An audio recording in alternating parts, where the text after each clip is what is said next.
안녕하세요. 하루의 치과 이한나 원장입니다. 오늘은 전체 임플란트 상담을 받을 때 꼭 체크해야 하는 사항들을 좀 알려드릴게요.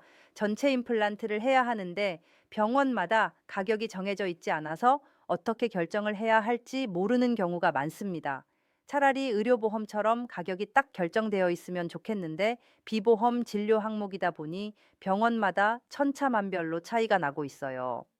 치과 의사인 제 입장도 차라리 치료 비용이 통일되어 있으면 좋을 것 같기도 합니다. 하지만 현재 한국을 포함한 전 세계 치과들의 치료 비용은 통일되어 있지 않아요. 그런데 도대체 왜 비용이 이렇게 많이 차이가 나는 것일까요? 그것은 병원마다 사정이 달라서가 아닐까 생각해 봤어요. 경쟁이 치열한 곳에 위치한 치과들의 치료 비용이 좀 더 낮게 책정이 되어 있는 경향이 있어요. 그리고 전체 임플란트이기 때문에 몇 개의 임플란트를 심는지도 확인이 필요하고요. 그래서 오늘은 전체 임플란트 치료를 준비하실 때 체크해야 할 사항들을 설명드려 볼게요. 첫째, 식립하는 임플란트 개수와 보철 설계 방식입니다. 겉으로는 전체 임플란트지만 내부 구조는 완전히 달라요. 식립하는 임플란트 개수를 2개에서부터 거의 모든 치아 개수까지 다양하게 설정할 수 있고요. 보철 방식도 일일이 치아를 만드는 방식과 틀니를 임플란트에 고정하는 방식, 그리고 적절한 수의 임플란트에 한 덩어리로 고정하는 방식이 있어요. 그리고 재료도 다양합니다. 특히 오로넥스의 경우 한 덩어리 보철을 전체 지르코니아로도 할 수 있고 금속 지지 위에 지르코니아 덩어리 아니면 금속 프레임 위에 크라운 형식 등 아주 복잡해요.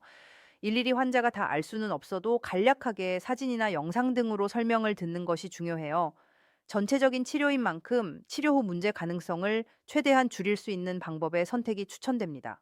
두 번째, 즉시 부하가 가능한지 단순 식립인지 확인 필요해요. 발치 플러스 식립 플러스 임시치아까지 한 번에 발치, 몇 달 대기, 식립 또 대기, 임시치아 중 어떤 방식으로 하는지 알아야 해요.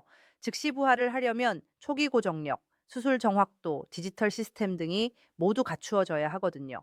세 번째, 수술 시 내비게이션 등의 디지털 수술 가이드를 이용하는지도 확인이 필요해요. 물론 모든 수술을 내비게이션 가이드로 해야 할 필요는 없어요. 하지만 내비게이션 수술 가이드가 있다면 좀 더 정확한 수술이 가능합니다. 그리고 가이드를 의사가 직접 설계하는지도 중요해요.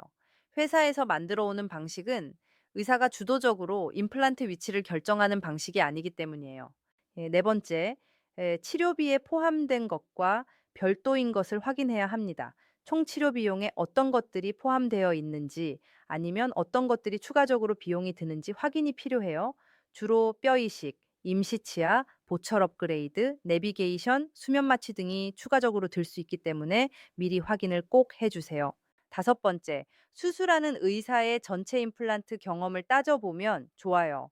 물론 경험이 많다고 다 잘하는 것은 아니고 또 경험이 없다고 다 못하는 것도 아니에요. 하지만 다양한 상황에 대처해 본 경험이 있는 분이면 더 좋은 것은 사실이에요.